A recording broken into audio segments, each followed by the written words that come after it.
श्रीऋणमोचन महागणपति स्तोत्रम् विनियोगः। ओम अस्य श्री ऋणमोचन महागणपति स्तोत्र मंत्रस्य भगवान् शुक्राचार्य ऋषिः ऋणमोचन गणपतिः देवता मम ऋणमोचनार्थं जपे विनियोगः। ओम स्मरामि देवदेवेश वक्रतुण्डं महाबलं षडक्षरं कृपासिन्धो नमामि ऋणमुक्तये महागणपतिं देवं महासत्त्वं महाबलं महाविघ्नहरं सौम्यं नमामि ऋणमुक्तये एकाक्षरम् एकदन्तम् एकब्रह्म सनातनम् एकमेवाद्वितीयं च नमामि ऋणमुक्तये शुक्लाम्बरं शुक्लवर्णं शुक्लगन्धानुलेपनं सर्वशुक्लमयं देवं नमामि ऋणमुक्तये रक्ताम्बरं रक्तवर्णं रक्तगन्धानुलेपनं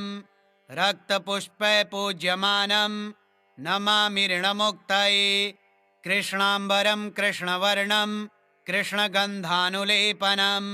कृष्णपुष्पैपूज्यमानं नमामि ऋणमुक्तये पीताम्बरं पीतवर्णं पीतगन्धानुलेपनं पीतपुष्पैपूज्यमानं नमामि ऋणमुक्तये नीलाम्बरं नीलवर्णं नीलगन्धानुलेपनं नीलपुष्पैपूज्यमानं नमामि ऋणमुक्तये धूम्राम्बरं धूम्रवर्णं धूम्रगन्धानुलेपनं धूम्रपुष्पैपूज्यमानं नमामि ऋणमुक्तये सर्वाम्बरं सर्ववर्णं सर्वगन्धानुलेपनं सर्वपुष्पैपूज्यमानं नमामि ऋणमुक्तये भद्रजातं च रूपं च पाशाङ्कुशधरं शुभं सर्वविघ्नहरं देवं नमामि ऋणमुक्तये यः पठेत् ऋणहरं स्तोत्रं प्रातः काले सुधीनरः षण्मासाभ्यन्तरे चैव ऋणच्छेदो भविष्यति। ॐ स्मरामि देवदेवेश वक्रतुण्डं महाबलं षडक्षरं कृपासिन्धो नमामि ऋणमुक्तये महागणपतिं देवं महासत्त्वं महाबलं महाविघ्नहरं सौम्यं नमामि ऋणमुक्तये एकाक्षरम् एकदन्तम् एकब्रह्म सनातनम् एकमेवाद्वितीयं च नमामि ऋणमुक्तये शुक्लाम्बरं शुक्लवर्णं शुक्लगन्धानुलेपनं सर्वशुक्लमयं देवं नमामि ऋणमुक्तये रक्ताम्बरं रक्तवर्णं रक्तगन्धानुलेपनं रक्तपुष्पपूज्यमानं नमामि ऋणमुक्तये कृष्णाम्बरं कृष्णवर्णं कृष्णगन्धानुलेपनं कृष्णपुष्पैपूज्यमानं नमामि ऋणमुक्तये पीताम्बरं पीतवर्णं पीतगन्धानुलेपनं पीतपुष्पैपूज्यमानं नमामि ऋणमुक्तये नीलाम्बरं नीलवर्णं नीलगन्धानुलेपनं नीलपुष्पैपूज्यमानं नमामि ऋणमुक्तये धूम्राम्बरं धूम्रवर्णं धूम्रगन्धानुलेपनं धूम्रपुष्पैपूज्यमानं नमामि ऋणमुक्तये सर्वाम्बरं सर्ववर्णं सर्वगन्धानुलेपनं सर्वपुष्पैपूज्यमानं नमामि ऋणमुक्तये भद्रजातं च रूपं च पाशाङ्कुशधरं शुभं सर्वविघ्नहरं देवं नमामि ऋणमुक्तये यः पठेत् ऋणहरं स्तोत्रं प्रातः काले सुधीनरः षण्मासाभ्यन्तरे चैव ऋणच्छेदो भविष्यति। ॐ स्मरामि देवदेवेश वक्रतुण्डं महाबलं षडक्षरं कृपासिन्धो नमामि ऋणमुक्तये महागणपतिं देवं महासत्त्वं महाबलं महाविघ्नहरं सौम्यं नमामि ऋणमुक्तये एकाक्षरम् एकदन्तम्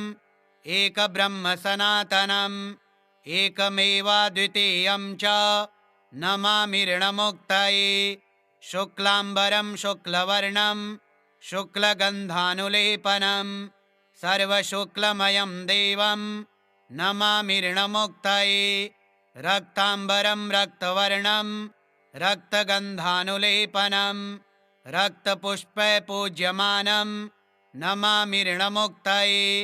कृष्णाम्बरं कृष्णवर्णं कृष्णगन्धानुलेपनं कृष्णपुष्पैपूज्यमानं नमामि ऋणमुक्तये पीताम्बरं पीतवर्णं पीतगन्धानुलेपनं पीतपुष्पैपूज्यमानं नमामि ऋणमुक्तये नीलाम्बरं नीलवर्णं नीलगन्धानुलेपनं नीलपुष्पैपूज्यमानं नमामि ऋणमुक्तये धूम्राम्बरं धूम्रवर्णं धूम्रगन्धानुलेपनं धूम्रपुष्पैपूज्यमानं नमामि ऋणमुक्तये सर्वाम्बरं सर्ववर्णं सर्वगन्धानुलेपनं सर्वपुष्पैपूज्यमानं नमामि ऋणमुक्तये भद्रजातं च रूपं च पाशाङ्कुशधरं शुभं सर्वविघ्नहरं देवं नमामि ऋणमुक्तये यः पठेत् ऋणहरं स्तोत्रं प्रातःकाले सुधीनरः षण्मासाभ्यन्तरे चैव ऋणच्छेदो भविष्यति। ॐ स्मरामि देवदेवेश वक्रतुण्डं महाबलं षडक्षरं कृपासिन्धो नमामि ऋणमुक्तये महागणपतिं देवं महासत्त्वं महाबलं महाविघ्नहरं सौम्यं नमामि ऋणमुक्तये एकाक्षरम् एकदन्तम् एकब्रह्म सनातनम् एकमेवाद्वितीयं च नमामि ऋणमुक्तये शुक्लाम्बरं शुक्लवर्णं शुक्लगन्धानुलेपनं सर्वशुक्लमयं देवं नमामि ऋणमुक्तये रक्ताम्बरं रक्तवर्णं रक्तगन्धानुलेपनं रक्तपुष्पैपूज्यमानं नमामि ऋणमुक्तये कृष्णाम्बरं कृष्णवर्णं कृष्णगन्धानुलेपनं कृष्णपुष्पैपूज्यमानं नमामि ऋणमुक्तये पीताम्बरं पीतवर्णं पीतगन्धानुलेपनं पीतपुष्पैपूज्यमानं नमामि ऋणमुक्तये नीलाम्बरं नीलवर्णं नीलगन्धानुलेपनं नीलपुष्पैपूज्यमानं नमामि ऋणमुक्तये धूम्राम्बरं धूम्रवर्णं धूम्रगन्धानुलेपनं धूम्रपुष्पैपूज्यमानं नमामि ऋणमुक्तये सर्वाम्बरं सर्ववर्णं सर्वगन्धानुलेपनं सर्वपुष्पैपूज्यमानं नमामि ऋणमुक्तये भद्रजातं च रूपं च पाशाङ्कुशधरं शुभं सर्वविघ्नहरं देवं नमामि ऋणमुक्तये यः पठेत् ऋणहरं स्तोत्रं प्रातःकाले सुधीनरः षण्मासाभ्यन्तरे चैव ऋणच्छेदो भविष्यति। ॐ स्मरामि देवदेवेश वक्रतुण्डं महाबलं षडक्षरं कृपासिन्धो नमामि ऋणमुक्तये महागणपतिं देवं महासत्त्वं महाबलं महाविघ्नहरं सौम्यं नमामि ऋणमुक्तये एकाक्षरम् एकदन्तम् एकब्रह्म सनातनम् एकमेवाद्वितीयं च नमामि ऋणमुक्तये शुक्लाम्बरं शुक्लवर्णं शुक्लगन्धानुलेपनं सर्वशुक्लमयं देवं नमामि ऋणमुक्तये रक्ताम्बरं रक्तवर्णं रक्तगन्धानुलेपनं रक्तपुष्पैपूज्यमानं नमामि ऋणमुक्तये कृष्णाम्बरं कृष्णवर्णं कृष्णगन्धानुलेपनं कृष्णपुष्पै पूज्यमानं नमामि ऋणमुक्तये पीताम्बरं पीतवर्णं पीतगन्धानुलेपनं पीतपुष्पै पूज्यमानं नमामि ऋणमुक्तये नीलाम्बरं नीलवर्णं नीलगन्धानुलेपनं नीलपुष्पै पूज्यमानं नमामि ऋणमुक्तये धूम्राम्बरं धूम्रवर्णं धूम्रगन्धानुलेपनं धूम्रपुष्पै पूज्यमानं नमामि ऋणमुक्तये सर्वाम्बरं सर्ववर्णं सर्वगन्धानुलेपनं सर्वपुष्पै पूज्यमानं नमामि ऋणमुक्तये भद्रजातं च रूपं च पाशाङ्कुशधरं शुभं सर्वविघ्नहरं देवं नमामि ऋणमुक्तये यः पठेत् ऋणहरं स्तोत्रं प्रातःकाले सुधीनरः षण्मासाभ्यन्तरे चैव ऋणच्छेदो भविष्यति। ॐ स्मरामि देवदेवेश वक्रतुण्डं महाबलं षडक्षरं कृपासिन्धो नमामि ऋणमुक्तये महागणपतिं देवं महासत्त्वं महाबलं महाविघ्नहरं सौम्यं नमामि ऋणमुक्तये एकाक्षरम् एकदन्तम् एकब्रह्म सनातनम् एकमेवाद्वितीयं च नमामि ऋणमुक्तये शुक्लाम्बरं शुक्लवर्णं शुक्लगन्धानुलेपनं सर्वशुक्लमयं देवं नमामि ऋणमुक्तये रक्ताम्बरं रक्तवर्णं रक्तगन्धानुलेपनं रक्तपुष्पै पूज्यमानं नमामि ऋणमुक्तये कृष्णाम्बरं कृष्णवर्णं कृष्णगन्धानुलेपनं कृष्णपुष्पै पूज्यमानं नमामि ऋणमुक्तये पीताम्बरं पीतवर्णं पीतगन्धानुलेपनं पीतपुष्पै पूज्यमानं नमामि ऋणमुक्तये नीलाम्बरं नीलवर्णं नीलगन्धानुलेपनं नीलपुष्पै पूज्यमानं नमामि ऋणमुक्तये धूम्राम्बरं धूम्रवर्णं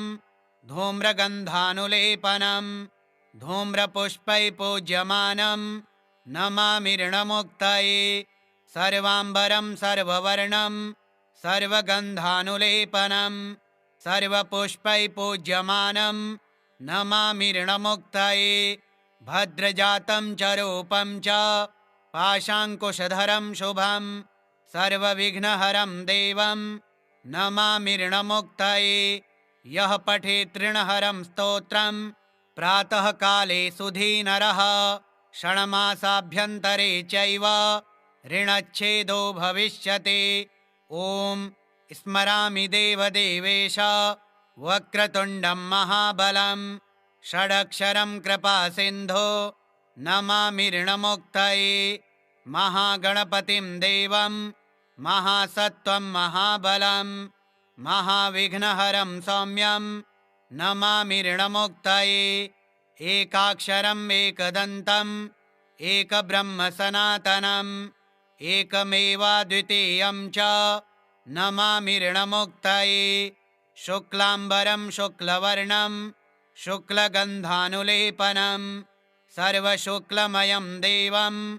नमामि ऋणमुक्तये रक्ताम्बरं रक्तवर्णं रक्तगन्धानुलेपनं रक्तपुष्पै पूज्यमानं नमामि ऋणमुक्तये कृष्णाम्बरं कृष्णवर्णं कृष्णगन्धानुलेपनं कृष्णपुष्पै पूज्यमानं नमामि ऋणमुक्तये पीताम्बरं पीतवर्णं पीतगन्धानुलेपनं पीतपुष्पै पूज्यमानं नमामि ऋणमुक्तये नीलाम्बरं नीलवर्णं नीलगन्धानुलेपनं नीलपुष्पै पूज्यमानं नमामि ऋणमुक्तये धूम्राम्बरं धूम्रवर्णं धूम्रगन्धानुलेपनं धूम्रपुष्पै पूज्यमानं नमामि ऋणमुक्तये सर्वाम्बरं सर्ववर्णं सर्वगन्धानुलेपनं सर्वपुष्पैः पूज्यमानं नमामि ऋणमुक्तये भद्रजातं च रूपं च पाशाङ्कुशधरं शुभं सर्वविघ्नहरं देवं नमामि ऋणमुक्तये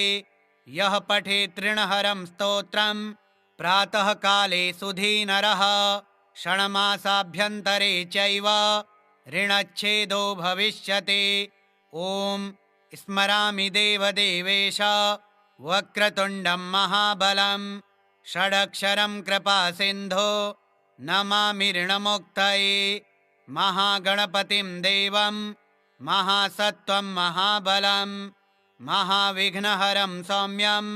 नमामि ऋणमुक्तये एकाक्षरम् एकदन्तम् एकब्रह्मसनातनम् एकमेवाद्वितीयं च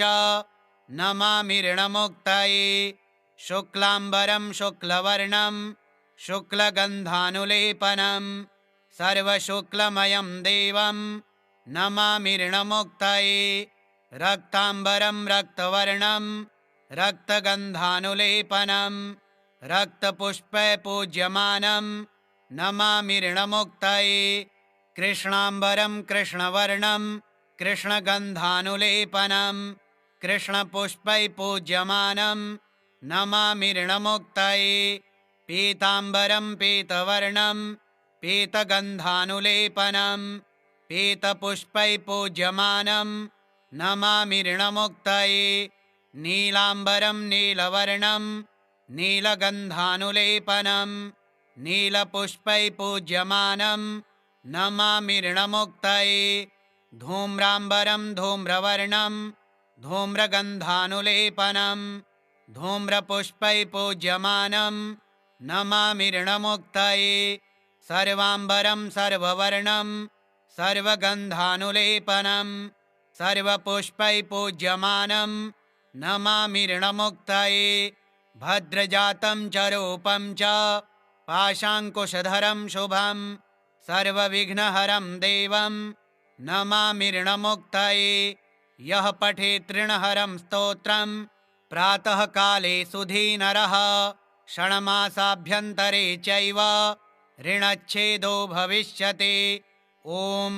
स्मरामि देवदेवेश वक्रतुण्डं महाबलं षडक्षरं कृपासिन्धो नमामि ऋणमुक्तये महागणपतिं देवं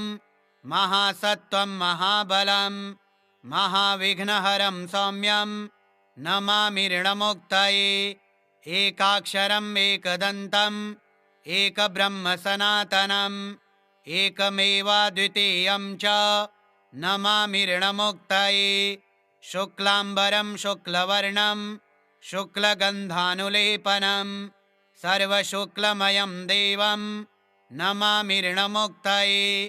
रक्ताम्बरं रक्तवर्णं रक्तगन्धानुलेपनं रक्तपुष्पैपूज्यमानं नमामि ऋणमुक्तये कृष्णाम्बरं कृष्णवर्णं कृष्णगन्धानुलेपनं कृष्णपुष्पैपूज्यमानं नमामि ऋणमुक्तये पीताम्बरं पीतवर्णं पीतगन्धानुलेपनं पीतपुष्पैपूज्यमानं नमामि ऋणमुक्तये नीलाम्बरं नीलवर्णं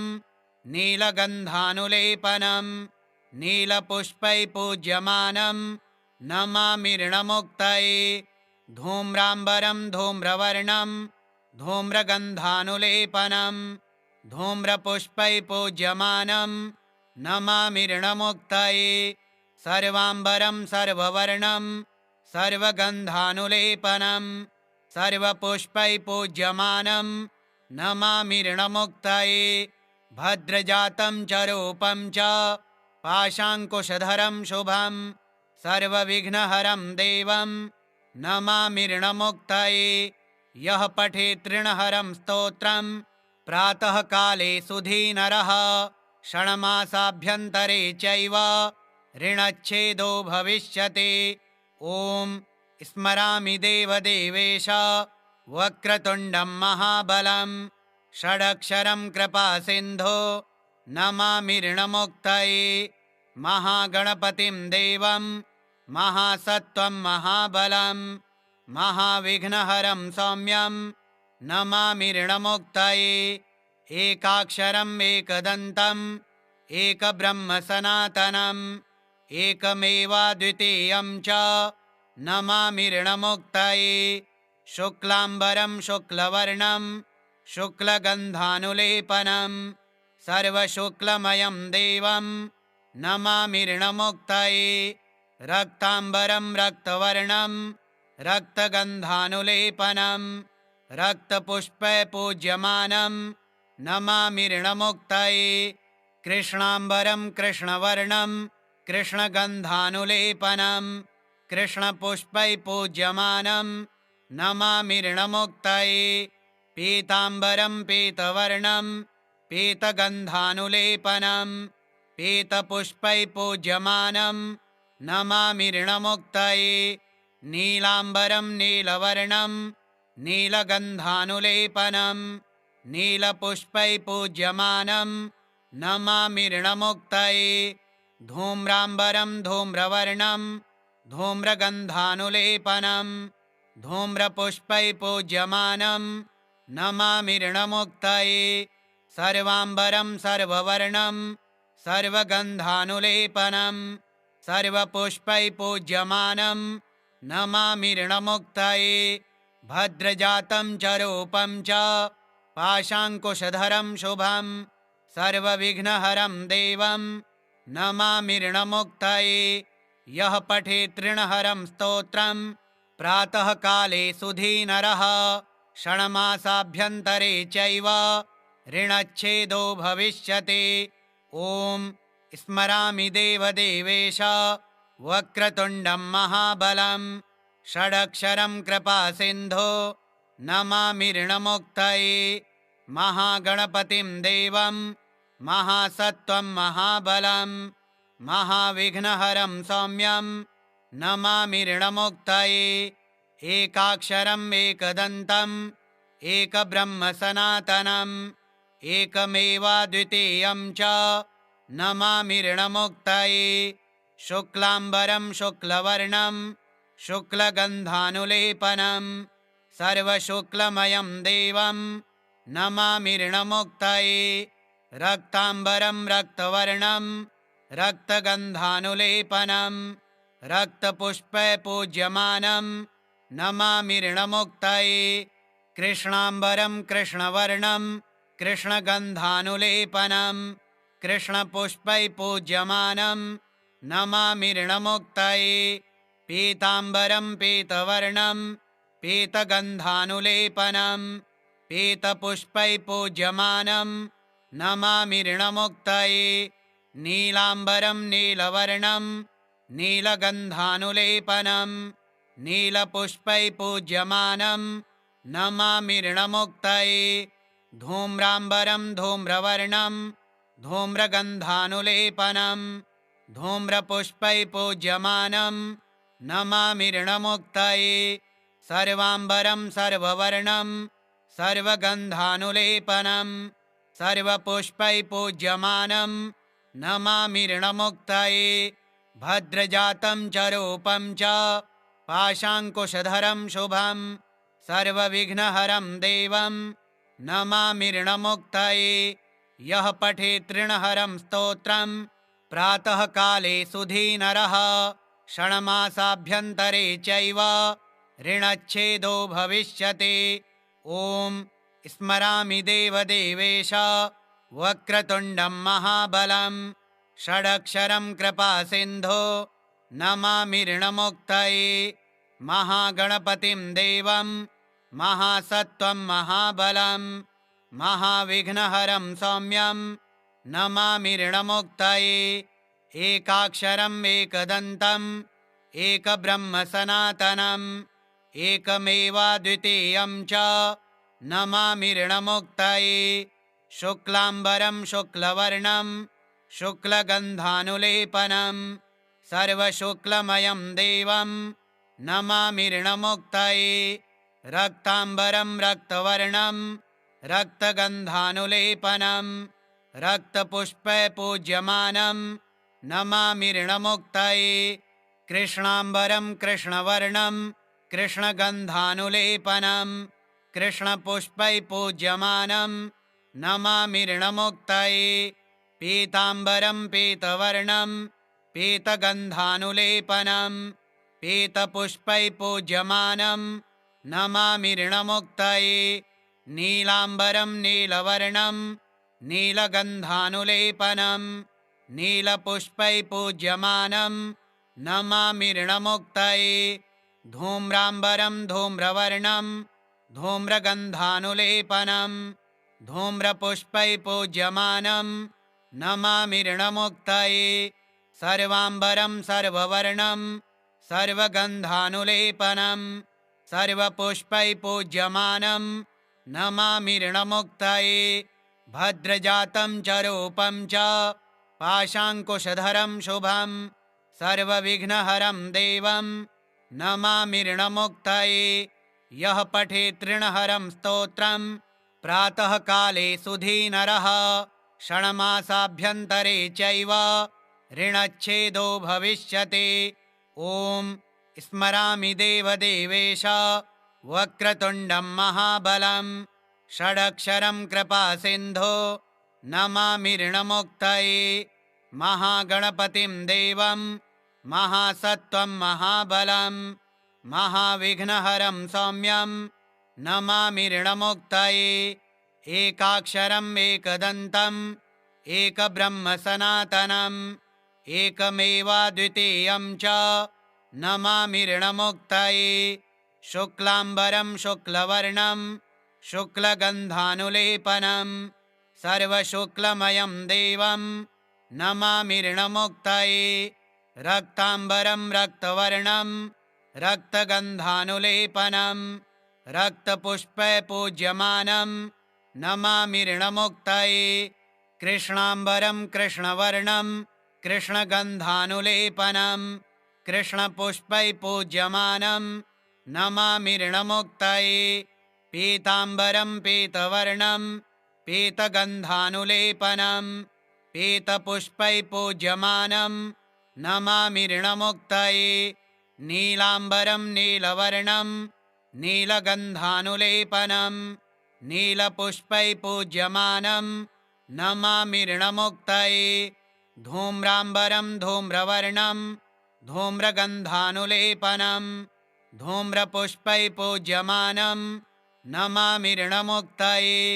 सर्वाम्बरं सर्ववर्णं सर्वगन्धानुलेपनं सर्वपुष्पै पूज्यमानं नमामि ऋणमुक्तये भद्रजातं च रूपं च पाशाङ्कुशधरं शुभं सर्वविघ्नहरं देवं नमामि ऋणमुक्तये यः पठेत् ऋणहरं स्तोत्रं प्रातःकाले सुधीनरः षण्मासाभ्यन्तरे चैव ऋणच्छेदो भविष्यति। ॐ स्मरामि देवदेवेश वक्रतुण्डं महाबलं षडक्षरं कृपासिन्धो नमामि ऋणमुक्तये महागणपतिं देवं महासत्त्वं महाबलं महाविघ्नहरं सौम्यं नमामि ऋणमुक्तये एकाक्षरम् एकदन्तम् एकब्रह्म सनातनम्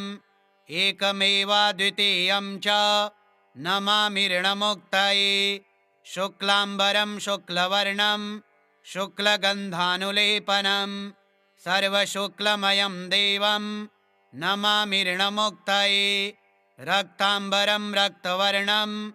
रक्तगन्धानुलेपनं रक्तपुष्पै पूज्यमानं नमामि ऋणमुक्तये कृष्णाम्बरं कृष्णवर्णं कृष्णगन्धानुलेपनं कृष्णपुष्पै पूज्यमानं नमामि ऋणमुक्तये पीताम्बरं पीतवर्णं पीतगन्धानुलेपनं पीतपुष्पै पूज्यमानं नमामि ऋणमुक्तये नीलाम्बरं नीलवर्णं नीलगन्धानुलेपनं नीलपुष्पै पूज्यमानं नमामि ऋणमुक्तये धूम्राम्बरं धूम्रवर्णं धूम्रगन्धानुलेपनं धूम्रपुष्पैः पूज्यमानं नमामि ऋणमुक्तये सर्वाम्बरं सर्ववर्णं सर्वगन्धानुलेपनं सर्वपुष्पैः पूज्यमानं नमामि ऋणमुक्तये भद्रजातं च रूपं च पाशाङ्कुशधरं शुभं सर्वविघ्नहरं देवं नमामि ऋणमुक्तये यः पठेत् ऋणहरं स्तोत्रं प्रातःकाले सुधीनरः षण्मासाभ्यन्तरे चैव ऋणच्छेदो भविष्यति। ॐ स्मरामि देवदेवेश वक्रतुण्डं महाबलं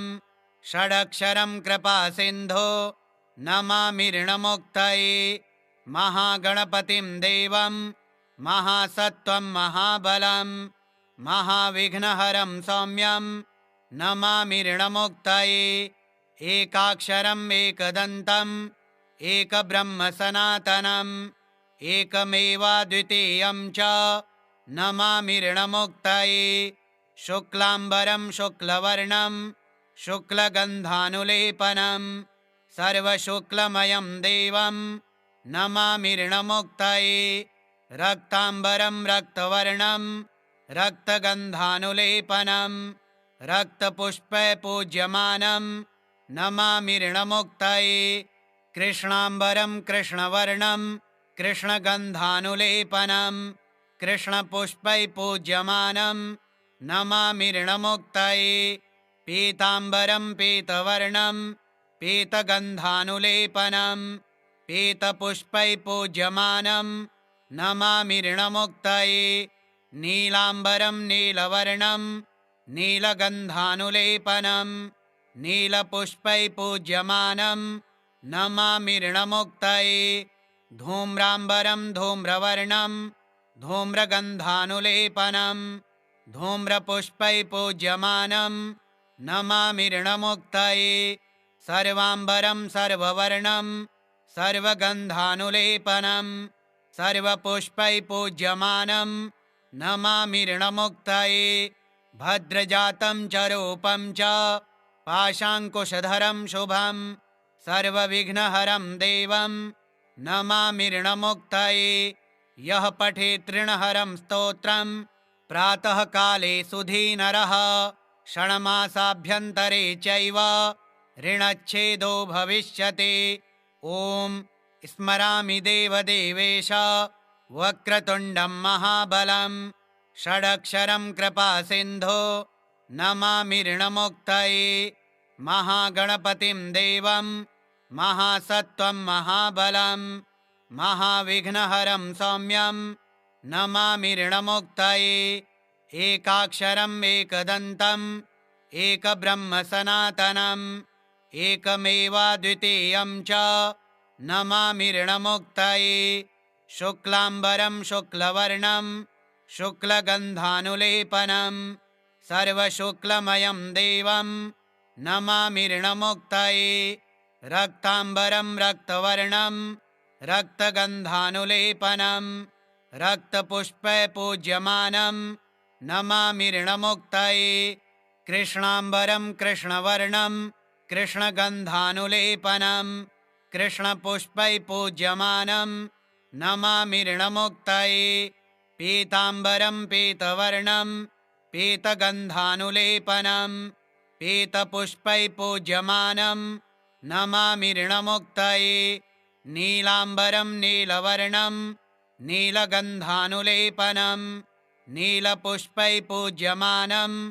नमामि ऋणमुक्तये धूम्राम्बरं धूम्रवर्णं धूम्रगन्धानुलेपनं धूम्रपुष्पैपूज्यमानं नमामि ऋणमुक्तये सर्वाम्बरं सर्ववर्णं सर्वगन्धानुलेपनं सर्वपुष्पैपूज्यमानं नमामि ऋणमुक्तये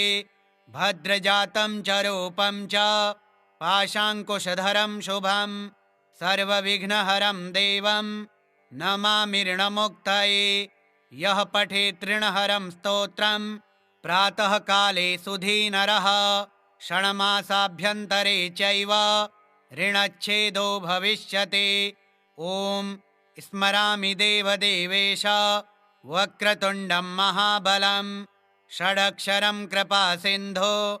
नमामि ऋणमुक्तये महागणपतिं देवं महासत्त्वं महाबलं महाविघ्नहरं सौम्यं नमामि ऋणमुक्तये एकाक्षरम् एकदन्तम् एकब्रह्म सनातनम् एकमेवाद्वितीयं च नमामि ऋणमुक्तये शुक्लाम्बरं शुक्लवर्णं शुक्लगन्धानुलेपनं सर्वशुक्लमयं देवं नमामि ऋणमुक्तये रक्ताम्बरं रक्तवर्णं रक्तगन्धानुलेपनं रक्तपुष्पपूज्यमानं नमामि ऋणमुक्तये कृष्णाम्बरं कृष्णवर्णं कृष्णगन्धानुलेपनं कृष्णपुष्पैपूज्यमानं नमामि ऋणमुक्तये पीताम्बरं पीतवर्णं पीतगन्धानुलेपनं पीतपुष्पैपूज्यमानं नमामि ऋणमुक्तये नीलाम्बरं नीलवर्णं नीलगन्धानुलेपनं नीलपुष्पैपूज्यमानं नमामि ऋणमुक्तये धूम्राम्बरं धूम्रवर्णं धूम्रगन्धानुलेपनं धूम्रपुष्पैपूज्यमानं नमामि ऋणमुक्तये सर्वाम्बरं सर्ववर्णं सर्वगन्धानुलेपनं सर्वपुष्पैपूज्यमानं नमामि ऋणमुक्तये भद्रजातं च रूपं च पाशाङ्कुशधरं शुभं सर्वविघ्नहरं देवं नमामि ऋणमुक्तये यः पठेत् ऋणहरं स्तोत्रं प्रातःकाले सुधीनरः षण्मासाभ्यन्तरे चैव ऋणच्छेदो भविष्यति। ॐ स्मरामि देवदेवेश वक्रतुण्डं महाबलं षडक्षरं कृपासिन्धो नमामि ऋणमुक्तये महागणपतिं देवं महासत्त्वं महाबलं महाविघ्नहरं सौम्यं नमामि ऋणमुक्तये एकाक्षरम् एकदन्तम् एकब्रह्म सनातनम् एकमेवाद्वितीयं च नमामि ऋणमुक्तये शुक्लाम्बरं शुक्लवर्णं शुक्लगन्धानुलेपनं सर्वशुक्लमयं देवं नमामि ऋणमुक्तये रक्ताम्बरं रक्तवर्णं रक्तगन्धानुलेपनं रक्तपुष्पपूज्यमानं नमामि ऋणमुक्तये कृष्णाम्बरं कृष्णवर्णं कृष्णगन्धानुलेपनं कृष्णपुष्पैपूज्यमानं नमामि ऋणमुक्तये पीताम्बरं पीतवर्णं पीतगन्धानुलेपनं पीतपुष्पैपूज्यमानं नमामि ऋणमुक्तये नीलाम्बरं नीलवर्णं नीलगन्धानुलेपनं नीलपुष्पैपूज्यमानं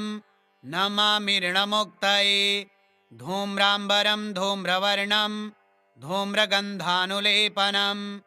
धूम्रपुष्पैपूज्यमानं नमामि ऋणमुक्तये सर्वाम्बरं सर्ववर्णं सर्वगन्धानुलेपनं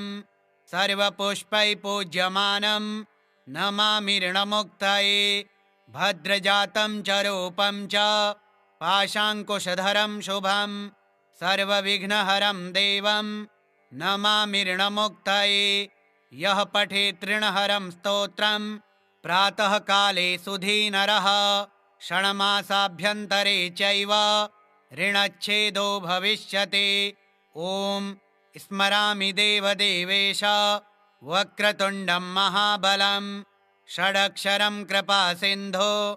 नमामि ऋणमुक्तये महागणपतिं देवं महासत्त्वं महाबलं महाविघ्नहरं सौम्यं नमामि ऋणमुक्तये एकाक्षरम् एकदन्तम् एकब्रह्म सनातनम् एकमेवाद्वितीयं च नमामि ऋणमुक्तये शुक्लाम्बरं शुक्लवर्णं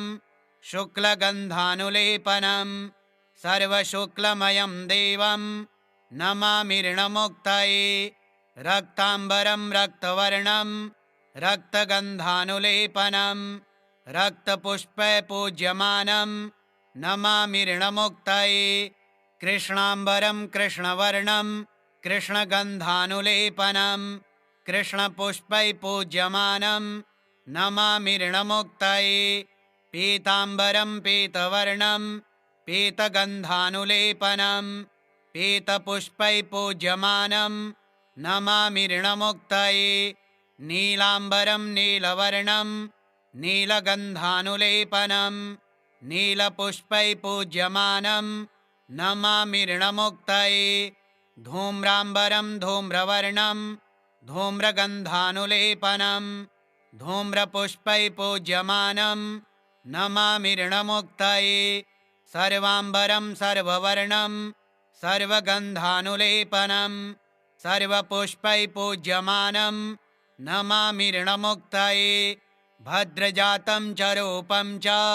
पाशाङ्कुशधरं शुभं सर्वविघ्नहरं देवं नमामि ऋणमुक्तये यः पठेत् ऋणहरं स्तोत्रं प्रातःकाले सुधीनरः षण्मासाभ्यन्तरे चैव ऋणच्छेदो भविष्यति। ॐ स्मरामि देवदेवेश वक्रतुण्डं महाबलं षडक्षरं कृपासिन्धो नमामि ऋणमुक्तये महागणपतिं देवं महासत्त्वं महाबलं महाविघ्नहरं सौम्यं नमामि ऋणमुक्तये एकाक्षरम् एकदन्तम् एकब्रह्मसनातनम् एकमेवाद्वितीयं च नमामि ऋणमुक्तये शुक्लाम्बरं शुक्लवर्णं शुक्लगन्धानुलेपनं सर्वशुक्लमयं देवं नमामि ऋणमुक्तये रक्ताम्बरं रक्तवर्णं रक्तगन्धानुलेपनं रक्तपुष्पैपूज्यमानं